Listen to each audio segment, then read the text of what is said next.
Hi hello नमस्कार। मैं Johnny Krishnan Nair.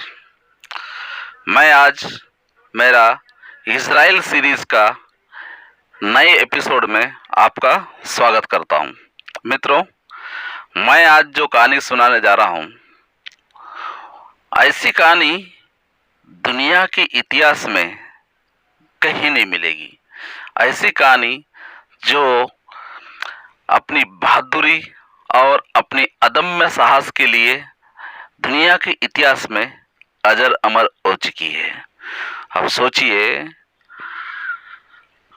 अगर हमारा कोई रिश्तेदार हिंदुस्तान से 4000 किलोमीटर दूरी पर किसी मुसीबत में फंस जाए, वहां जाके रेस्क्यू करना है, उन्हें बचाना है। कहना मित्रों बहुत आसान है, लेकिन करना उतना ही मुश्किल है। ऐसा ही एक विषम परिस्थिति में इज़राइल ने अपने नागरिकों को अपने देश से 4000 किलोमीटर दूर जाकर अपने बेस्ट कमांडो और मोसाद की मदद से किस तरह रेस्क्यू किया और उन्हें अपने नागरिकों को रेस्क्यू करके सही सलामत अपने देश में लेके आए। ऐसे ही बहादुरी और अदम्य साहस की कहानी में आज सुनाने जा रहा हूँ। यह कहानी शुरू होती है 27 जून 1976 इज़राइल की राजधानी तेल अवीव एयरपोर्ट पर। तेल अवीव एयरपोर्ट पर एयर फ्रांस का हवाई जहाज 139 एयरबस खड़ी है। उसमें लगभग 253 पैसेंजर, या 253 समझो 250 पैसेंजर बैठे हुए थे। यह हवाई जहाज इज़राइल की राजधानी तेल अवीव से फ्रांस और फ्रांस से अमेरिका जाने वाली थी, परंतु यह हवाई जहाज डायरेक्ट फ्रांस ना जाते हुए ग्रीस की राजधानी एथेंस होके जाने वाली थी। यह हवाई जहाज अपने समय पर 11:30 पर इज़राइल के राजधानी तेल अवीव एयरपोर्ट से उड़ान भरती है। अपने सही समय 12:30 पर आज ठीक 12:30 बजे ग्रीस की राजधानी एथेंस पहुंच जाती है। वहां पर 58 पैसेंजर इस हवाई जहाज पे चढ़ते हैं। इस तरह कुछ पैसेंजर वहां पर उतरते भी है। टोटल हवाई जहाज के अंदर 254 पैसेंजर बैठे रहते हैं। वहां से यह हवाई जहाज फ्रांस के लिए उड़ान भरती है। जैसे ही एयर फ्रांस का यह हवाई जहाज आसमान में उड़ान भरती है, 4 पैसेंजर खड़े हो जाते हैं। उसमें 3 पुरुष पैसेंजर होते हैं और एक महिला पैसेंजर है। उनके हाथों में हैंड ग्रेनेड एवं बंदूक रहती है। वे सभी पैसेंजर को अपने बंदूक दिखाकर धमकाने लगते हैं और शांति बनाए रखने की आदेश देते हैं और कहते हैं, अगर किसी ने किसी प्रकार का हलचल किया, उन्हें गोली से मार दिया जाएगा और वे अपने जिंदगी और मौत के लिए स्वयं जिम्मेदार रहेंगे। वो चारों आतंकवादी थे। उन्होंने अपने साथ हैंड ग्रेनेड एवं पिस्टल लाए थे। हैंड ग्रेनेड कोल्ड ड्रिंक के बोतल में लाए थे एवं पिस्टल कैंडी के जो बॉक्सेस होते हैं उसके अंदर छुपा कर लाए थे। और उनके बैग में अलग अलग प्रकार का विध्वंसक गोला बारूद था। उसमें से एक जो आतंकवादी है अपने बंदूक की धाक दिखाते हुए पायलट के कॉकपिट में घुस जाता है। वहां पर को पायलट को बंदूक दिखाकर कॉकपिट के बाहर कर देता है एवं को पायलट के सीट पर अब एक आतंकवादी स्वयं बैठ जाता है।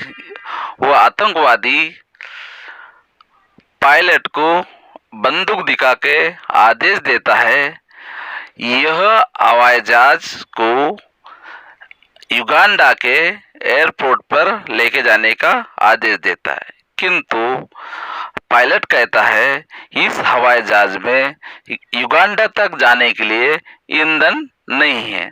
तब वह आतंकवादी आजू बाजू के जितना भी देश है इजराइल के और ग्रीस के, उन देशों के एटीसी से संपर्क करता है, कहता है इस हवाई जहाज को ईंधन भरने के लिए नीचे उतरने की अनुमति प्रदान करे, किंतु सभी एटीसी उन्हें उनके एयरपोर्ट पर उतरने देने की अनुमति नहीं देते हैं।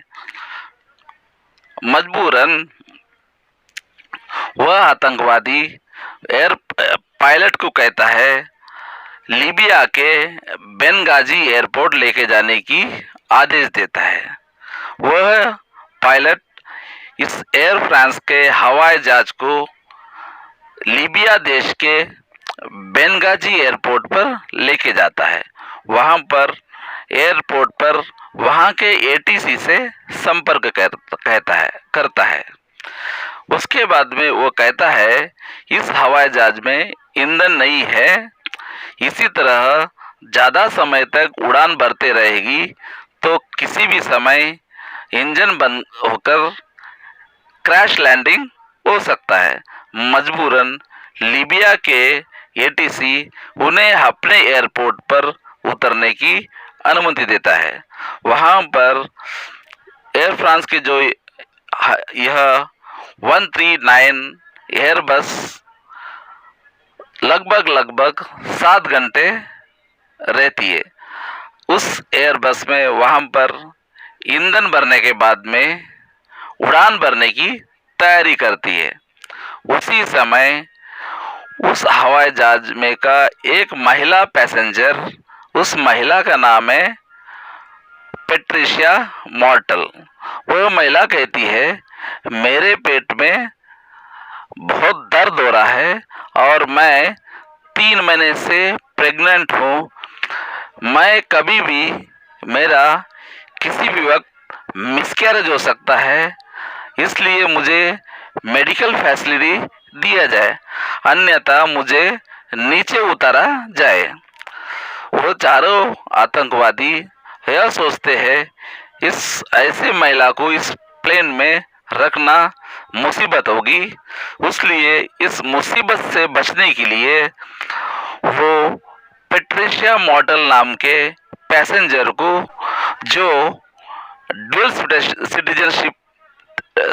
सिटीजन थी, उनका हस्बैंड जो है इंग्लैंड के मिलिट्री में था और वो महिला जो है इजरायली थी, उसे वहीं लीबिया के एयरपोर्ट बेनगाजी में नीचे उतार दिया जाता है। आगे इसी महिला के द्वारा पूरी दुनिया को पता चलता है एयर फ्रांस का 139 आतंकवादियों द्वारा अपहरण कर लिया गया और उस महिला इजराइल के मोसाद जो जासूसी संगठन है उनके एजेंट भी संपर्क करते हैं। उसी महिला के वर्णन, जो उसी महिला द्वारा किया गया वर्णन के आधार पर इजराइल के मोसाद के एजेंट जो है उस चारों आतंकवादियों का फोटो बना लेते हैं। यह हवाई जहाज आगे आतंकवादी आगे युगांडा ले जाने वाले थे। ये हवाई जहाज युगांडा पहुंचने से पहले ही इजराइल के मोसाद ने वो चारों आतंकवादियों का स्केच बनाकर मीडिया के सामने जारी कर दिया एवं उनका नाम भी दुनिया के सामने आ चुका था। उनमें से दो जो है जर्मन रेवोल्यूशनरी सेल के आतंकवादी थे। एक जो है विल्फ्रेड बोस, दूसरा जो महिला आतंकवादी थी उस महिला का नाम था बेजिट कोलमैन। और जो दो फिलिस्तीनी आतंकवादी थे PFLP का, उसमें से एक का नाम हल मिरारी, दूसरे आतंकवादी का नाम अल हलाली था। इस तरह यह हवाई जहाज युगांडा के एंटेबे एयरपोर्ट पहुंचने से पहले ही इसराइल के मोसाद एजेंटों ने उनका तस्वीर और उनका नाम दुनिया के सामने उजागर कर चुकी थी।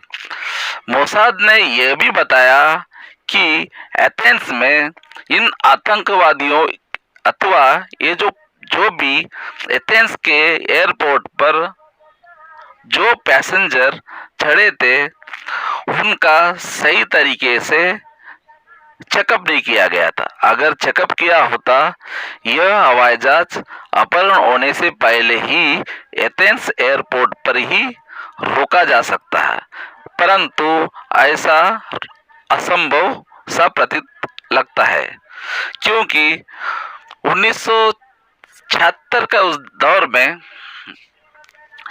हवाई जहाज में चढ़ने वाले जो पैसेंजरों का आज जैसा चेकअप नहीं होता था। जैसे ही यह हवाई जहाज युगांडा के एयरपोर्ट पर पहुंचती है, वहां का हवाई जहाज के अंदर के पैसेंजर देखते हैं एयरपोर्ट में बहुत अधिक मात्रा में मिलिट्री के सैनिक खड़े थे।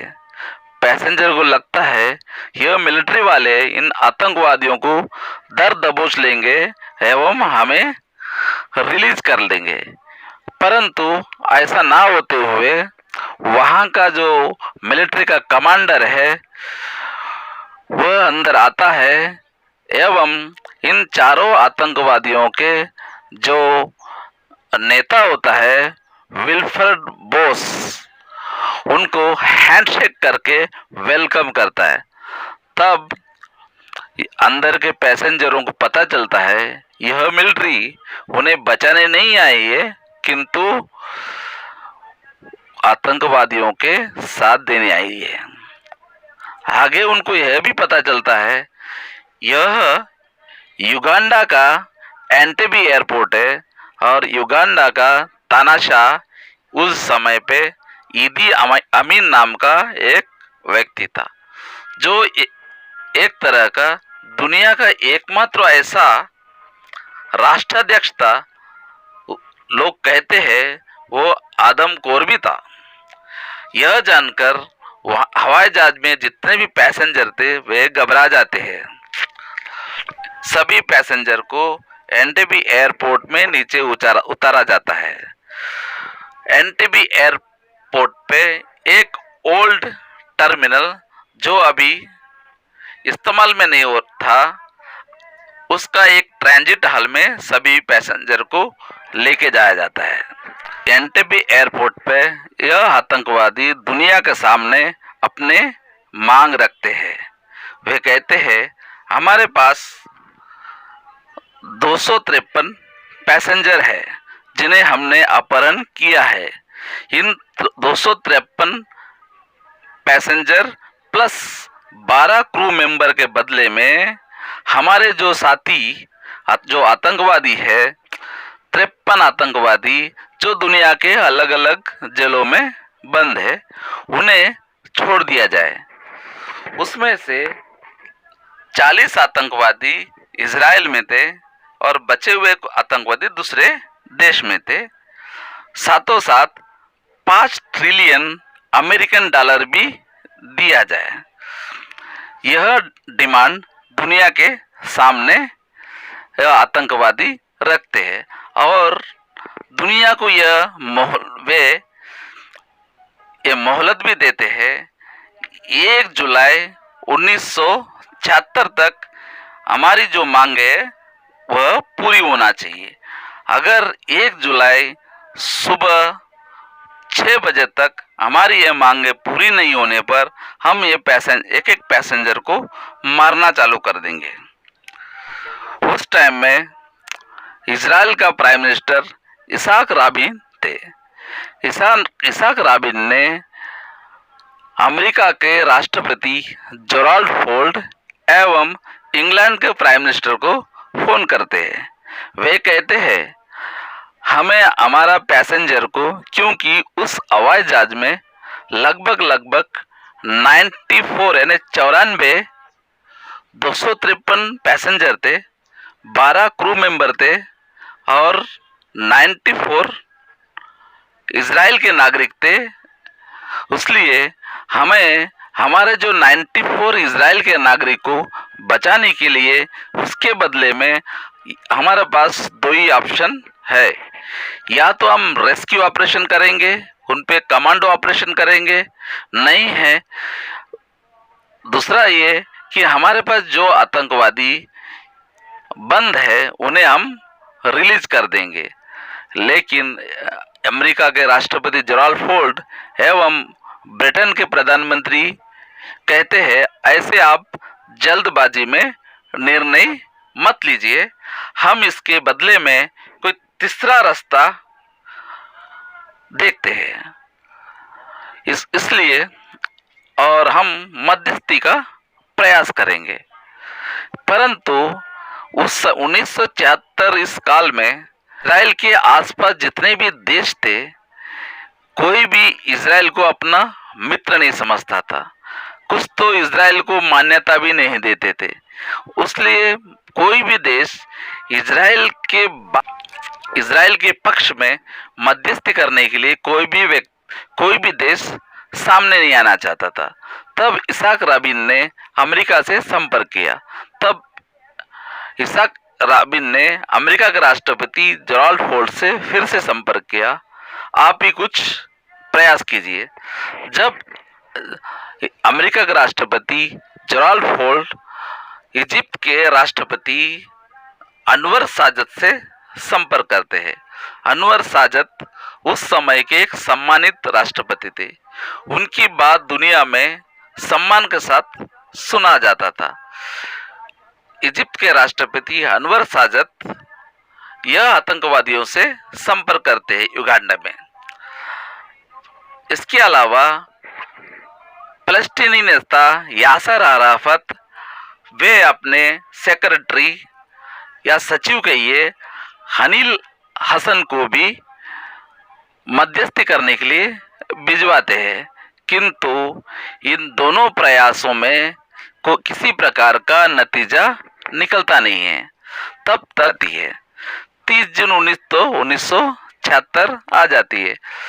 इजराइल में अपने रिश्तेदारों को बचाने के लिए वहां पर सरकार के ऊपर बहुत अधिक दबाव डाला जाता है। ऐसे विषम परिस्थितियों में इजराइल अपने देश के नागरिकों को बचाने के लिए अपने राजनयिकों के माध्यम से युगांडा में वहाँ के जो राष्ट्रपति है ईदी अमीन एवं वहाँ के जो आतंकवादी है जो नागरिकों को अपहरण करके रखा हुआ है, यह संदेशा भिजवाते हैं हम जो है आतंकवादियों से बात करने को तैयार है। और हमारे जेलों में जो आतंकवादियों ने डिमांड किया है 53 आतंकवादियों को छोड़ने के लिए, परंतु हमारे जेल में केवल 40 आतंकवादी है। बाकी जो 13 आतंकवादी है दुनिया के अलग अलग जेलों में है, उन्हें लाने में थोड़ा समय लगेगा। यह संदेशा जैसे ही ईदी अमीन के पास पहुंचता है, ईदी अमीन बहुत खुश हो जाता है, क्योंकि इजराइल के पॉलिसी थी वह कभी आतंकवादियों से बात नहीं करता है।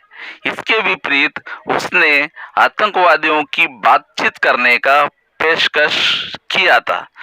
इसलिए खुश होते हुए दूसरी वजह यह भी थी,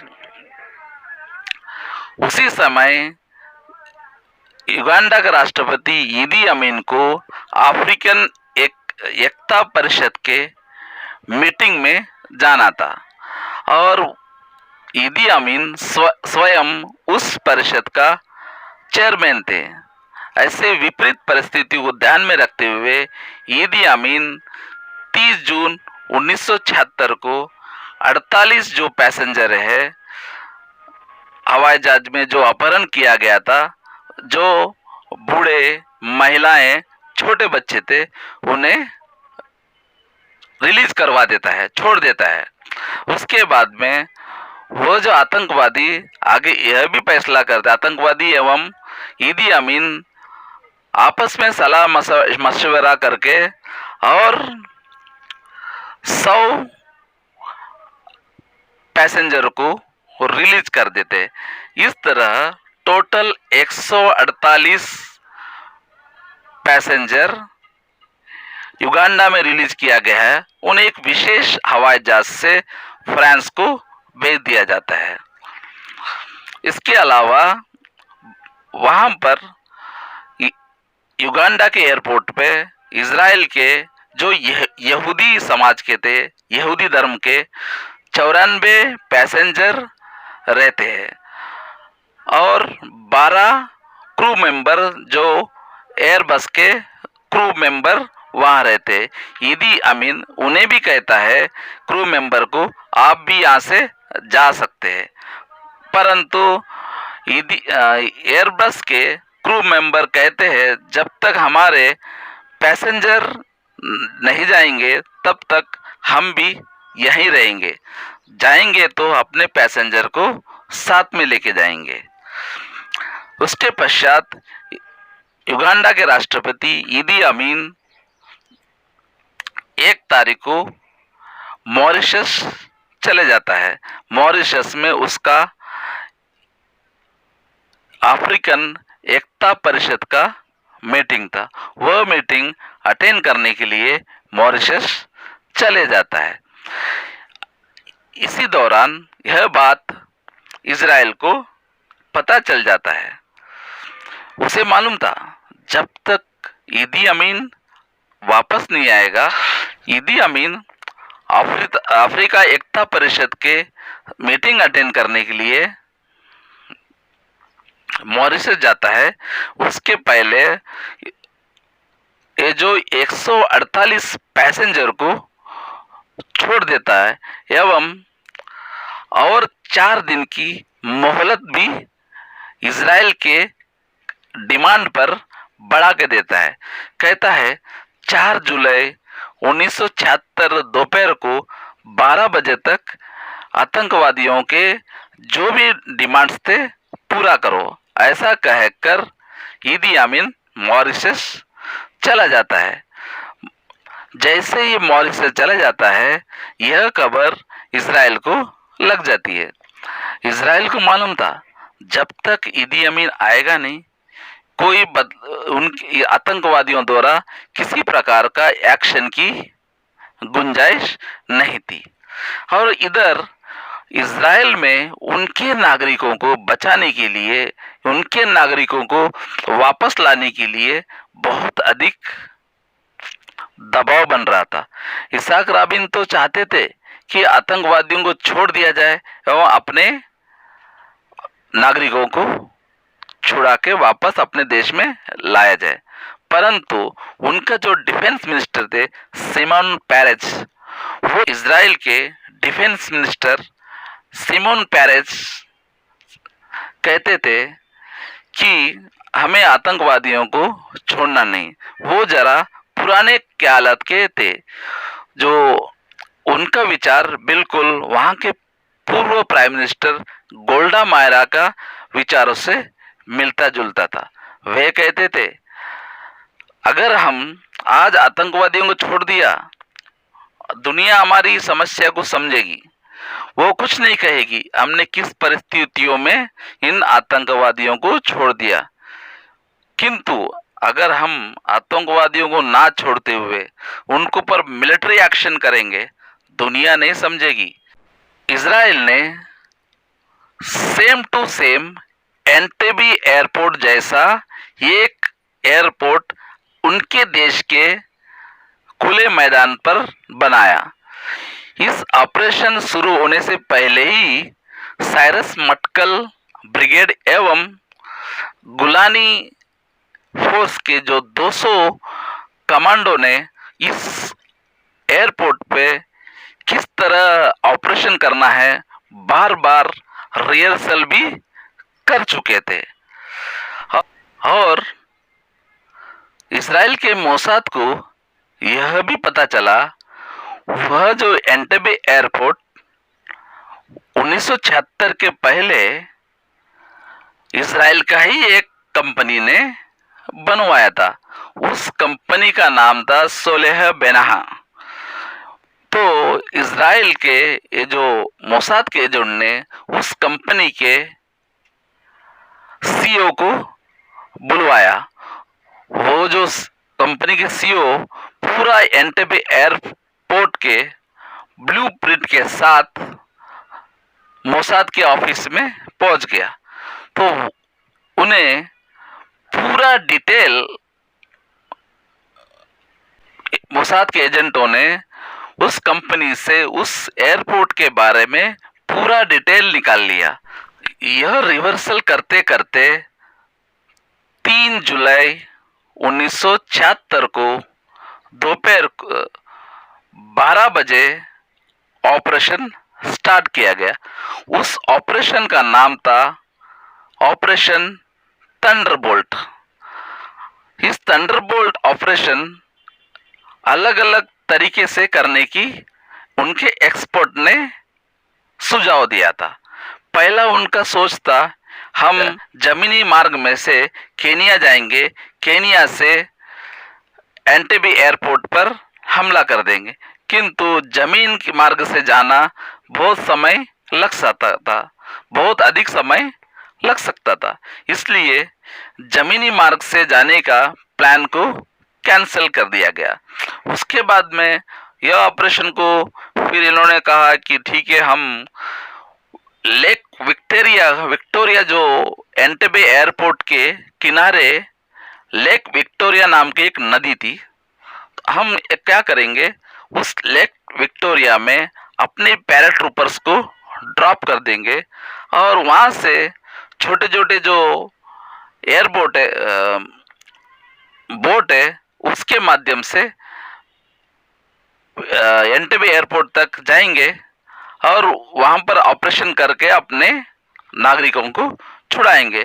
परंतु बाद में एक्सपर्ट ने बताया लेक विक्टोरिया में बहुत भारी भरकम मगरमच्छ है। अगर उसमें अपने कमांडो को ड्रॉप करेंगे तो वो मगरमच्छ ये नहीं जानते ये साइरस मटकल ब्रिगेड के है या गुलानी फोर्स के कमांडो है। वो तो इन्हें हड्डी अलग, चमड़ा अलग, मांस अलग करके नोच डालेंगे। इसलिए विक्टोरिया लेक की थ्रू जो ऑपरेशन होने वाला था वह भी कैंसिल कर दिया। इसलिए बाद में फैसला लिया गया हवाई मार्ग से ऑपरेशन किया जाए। हवाई मार्ग से एंटेबे एयरपोर्ट जाना है, वहां पर हमला करना है, अपने नागरिकों को छुड़ाना है। बाद में यह विचार किया गया कि इजराइल एवं युगांडा के बीच में कुछ ऐसे देश थे जैसा सऊदी अरबिया, सूडान, इजिप्ट, यह देश के एटीसी, उन देशों के एटीसी को अगर उन देशों के ऊपर से हवाई जहाज उड़ेंगे उन देशों के एटीसी को मालूम हो जाएगा और वे सीधा युगांडा के राष्ट्रपति ईदी अमीन को सूचना दे सकते थे। ऐसे टाइम में ईदी अमीन सावध मुद्रा में आ जाएगा और अपने कमांडो को एक्टिव कर देगा, तो वहां जाके ऑपरेशन फेल हो सकता था। फिर दूसरा ऑप्शन एक्सपर्ट ने यह बताया, अगर इजराइल की हवाई जहाज 100 फुट की हाइट पे अगर उड़ेगा तो उनके एटीसी को सिग्नल नहीं मिलेगा और गुप्त तरीके से हम युगांडा पहुंच जाएंगे और अपना रेस्क्यू ऑपरेशन कर सकते। दूसरी समस्या यह आई, यह हरकुलिस C-130 हवाई जहाज उस समय में 4000 किलोमीटर तक जाने की क्षमता नहीं रखती थी, क्योंकि उतना ईंधन उस हवाई जहाज में नहीं भरा जा सकता था। अगर इजराइल से युगांडा तक जाना है तो ईस्ट अफ्रीका का कोई ना कोई देश में इस हवाई जहाज को नीचे उतरना पड़ेगा। वहां पर इन हवाई जहाजों में ईंधन रिफिलिंग होकर ही आगे बढ़ सकती थी। किंतु अगर ऐसा कुछ होता है तो ईदी अमन तक यह खबर पहुंच सकती थी। उस दौर में C-130 यह हवाई जहाज सीधा इजराइल से उड़ान भरते हुए एंटेबे एयरपोर्ट तक लगभग 4000 किलोमीटर सीधी उड़ान नहीं भर सकती थी, क्योंकि उस हवाई जहाज में इतना ईंधन भरने की क्षमता नहीं थी। ऐसी विपरीत परिस्थितियों में इजराइल के राजनयिकों ने ईस्ट अफ्रीका का देश केनिया के राष्ट्रपति जोमो केनियात से एक गुप्त समझौता किया। इस गुप्त समझौता में वहां के एग्रीकल्चरल मिनिस्टर ब्रूस मैकेंजी ने भी बहुत साथ दिया और इस गुप्त समझौते के तहत जोमो केनियात, जो केनिया के राष्ट्रपति, यह मान गए कि इजराइल के जो हवाई जहाज जो है केनिया के नैरोबी एयरपोर्ट पर उतरेंगे, वहां पर रिफिलिंग करेंगे। हवाई जहाज सही तय समय पर नैरोबी के एयरपोर्ट पर उतर गए, वहां पर रिफिलिंग हुआ, ईंधन भरा गया। उसके बाद में एंटेबे एयरपोर्ट के लिए उड़ान भरती है। चारों हरकुलिस, उसके साथ में 2 707 बोइंग हवाई जहाज भी उन्होंने साथ में लाए थे।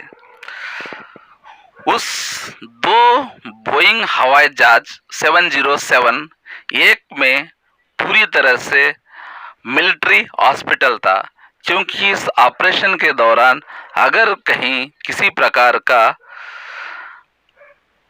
इंजरी लगती है, उनके इलाज के लिए वो हॉस्पिटल लाया गया था। दूसरा जो बोइंग 707 हवाई जहाज, उसमें उनका कंट्रोलिंग रूम था।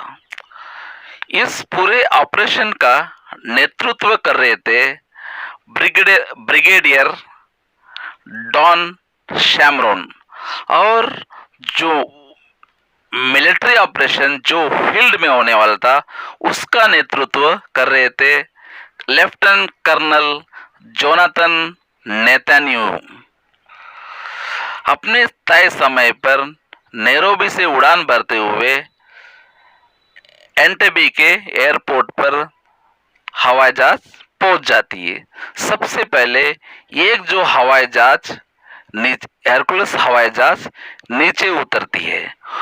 उस हवाई जहाज में इजराइल के मोसाद के जो एजेंटों ने, उनको पता लग गया था कि ईदी अमीन जो है हमेशा ब्लैक मर्सिडीज में एवं उसकी जो अंगरक्षक थे वो सफेद लैंड रोवर में पूरे युगांडा में घूमते थे।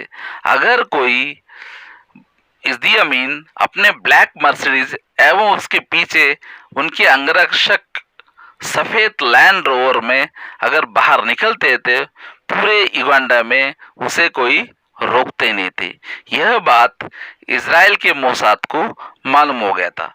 तो उस हरकुलिस हवाई जहाज में एक ब्लैक मर्सिडीज एवं 2 लैंड रोवर गाड़ी रखा गया था। जैसे ही हरकुलिस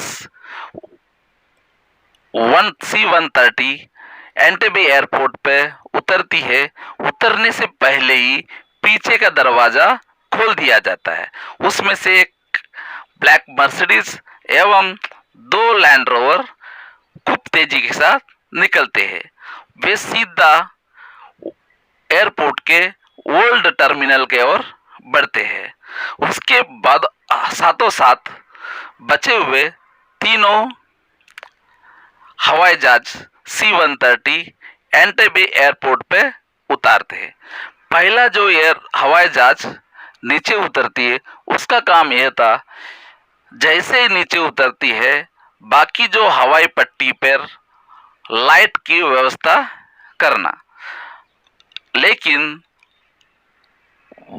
ऐसा कोई नौबत आई नहीं, क्योंकि सभी हवाई पट्टियों पे पहले से ही लाइट चालू था।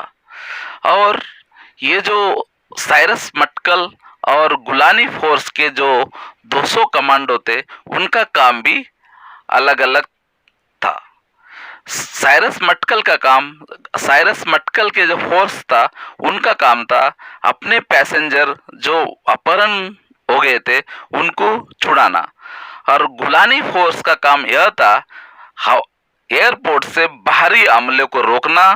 दूसरा, जो भी चारों हवाई जहाज एंटेबे एयरपोर्ट उतर गए थे, उन पे रिफ्यूलिंग करना। एवं उसके पीछे पीछे और तीनों C-130 हवाई जहाज नीचे उतर जाती है। उसमें भी कमांडो भरे रहते हैं। जो इन कमांडो का अलग अलग 4 ग्रुप में बटा हुआ था। ये ग्रुप का काम था अपने पैसेंजर को रेस्क्यू करके वापस हवाई जहाज में बैठाना। उस पैसेंजर के लिए एक C-1 हरकुलस पूरी तरह से खाली था, जो वहां पर खाली हरकुलस रखा गया था, जिसमें रेस्क्यू किया हुए पैसेंजर को उसमें बैठाना था। दूसरा एक जो ग्रुप था, उनका काम यह था कि एयरपोर्ट्स में बाहरी हमलों को रोकना। अगर बाहर से कोई हमला होता है, ऐसी हालत में उनको रोकने की जिम्मेदारी गुलानी फोर्स का था। और दूसरा काम ये जो गुलानी फोर्स का यह था, जितने भी हवाई जहाज एयरपोर्ट पे नीचे उतरेंगे, उस हवाई जहाज में रिफ्यूलिंग करना। क्योंकि 4 हरकुलस में से एक हरकुलस जो है, उन्होंने ईंधन का टैंकर बनाकर लाए थे, उसमें पूरी तरह से ईंधन था।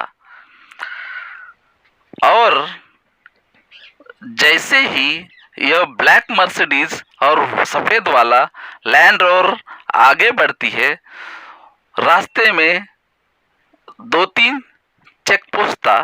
तो वहां के कोई भी चेक पोस्ट के गार्ड जो है, इन गाड़ियों को रोका नहीं, बिना किसी रोक टोक के टर्मिनल के ओर बढ़ जाते हैं। परंतु उसमें से एक गार्ड को शक जाता है कि उसका जो राष्ट्राध्यक्ष कुछ दिन पहले ही ब्लैक मर्सिडीज की जगह में अपने काफिले में सफेद वाला मर्सिडीज रख लेता है। यह बात इजराइल के मोसाद को पता नहीं था। यहीं इजराइल का मोसाद चूक जाती है। तो वो जो चेक पोस्ट में गार्ड जो है, उन्हें रोकने का हाथ देता है। अगर यह गाड़ी रुकती है तो उनका ऑपरेशन फेल हो सकता था। उसलिए उस गाड़ी के बैठे हुए लेफ्टिनेंट कर्नल जोनाथन नेतान्याहू ने अपने साइलेंसर लगा हुआ पिस्टल से वो जो गार्ड को शूट कर देते हैं, और दूसरा जो गार्ड उसका साथ था वो जख्मी हो जाता है। उसे भी मारने के लिए दूसरा एक कमांडो गोली मारता है, किंतु वह बंदूक साइलेंसर लगा हुआ नहीं था। आवाज की वजह से बाकी वहां पर जो मिलिट्री के जो सैनिक होते हैं उन्हें यह खबर लग जाती है एयरपोर्ट पर हमला हो चुका है। वे दौड़ पड़ते हैं। इसी दौरान योनाथन नेतन्याहू के नेतृत्व वाला सायरन मटकल फोर्स ओल्ड टर्मिनल की ओर पहुंच जाती है एवं वहां पर जो आतंकवादी 4 आतंकवादी जो उन पैसेंजर के बीचों बीच सोए हुए थे उन्हें आइडेंटिफाई करके गोली मार देती है एवं हिब्रू एवं इंग्लिश में कहते हैं कि हम इजरायली आर्मी हैं, आपको बचाने आए हैं। किंतु सभी पैसेंजर नींद में थे। एक 19 साल का लड़का नींद में खड़ा हो जाता है। जैसे खड़ा होता है इजराइल के जो कमांडो उसको गोली मार देता है। दूसरा एक वृद्ध व्यक्ति जिसे बराबर सुनाई नहीं दिया था यह इजराइल का आर्मी है, वह भी खड़ा होने का प्रयास करता है, उसे भी गोली मारकर जख्मी कर दिया जाता है। आगे वे अंग्रेजी में पूछते हैं बचे हुए आतंकवादी किधर है। वो इशारा करते हैं कि वो रूम के अंदर सोए हैं। जैसे ही उधर बढ़ते वो जो 5 आतंकवादी वहां से भी निकलते हुए गोलीबारी करते हुए, उन्हीं आतंकवादियों में से जो एक आतंकवादी का गोली जो है योनाथन नेतन्याहू के सीने में आके लग जाती है। उसी दौरान नेतन्याहू जख्मी होकर वहीं गिर पड़ते हैं। इजराइल के कमांडो को बहुत गुस्सा आता है। वे गुस्से में बचे वाले जितने भी आतंकवादी थे उन्हें वहीं गोली मार के ढेर कर देते हैं और अपने कर्नल को उठाकर साथों साथ में जितने भी पैसेंजर थे सभी को लेकर हरकुलस C-130 जो हवाई जहाज थी उसमें लाकर बैठा देते हैं। यह पूरा ऑपरेशन 6 मिनट में हो जाती है।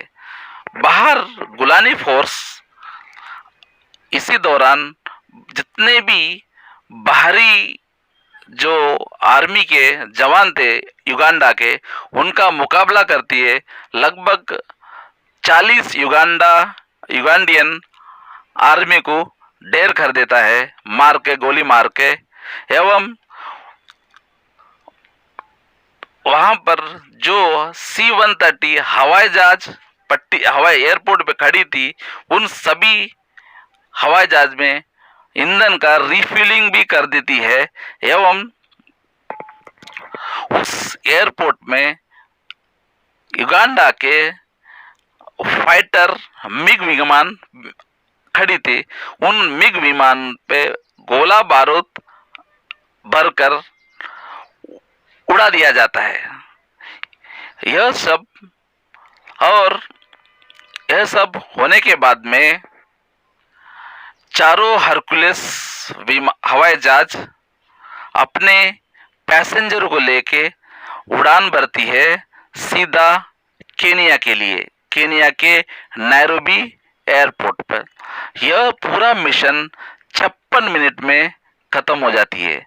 उन्हें मालूम था अगर हम अपने पैसेंजर को इन चारों हवाई जहाज में लेके उड़ान भरेंगे, हमारे पीछे युगांडा के फाइटर विमान लग सकती थी, पीछा कर सकती थी। इसलिए इजराइल के गुलानी फोर्स ने इन सभी विमानों को पहले से ही ब्लास्ट कर चुकी थी।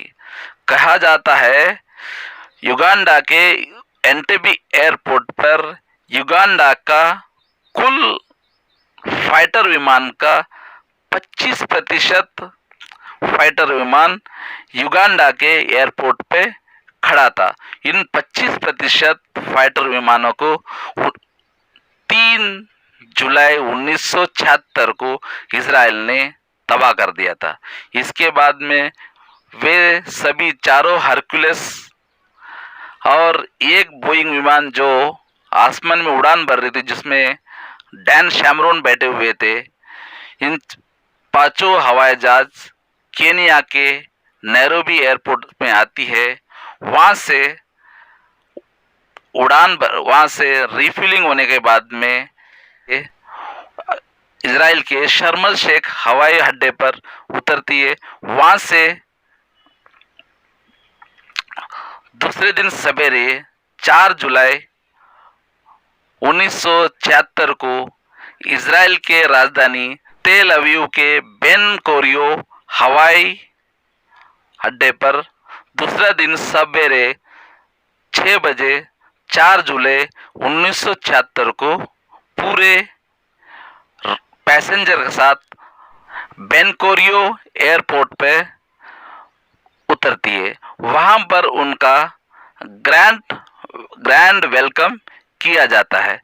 4 जुलाई 1976 को कहा जाता है, जिस तरह हिंदुस्तान में दिवाली में जैसे फटाके फूटते हैं, जिस तरह से जश्न मनाया जाता है, उसी तरह 4 जुलाई 1976 को भी इजराइल में बड़ा जश्न मनाया गया।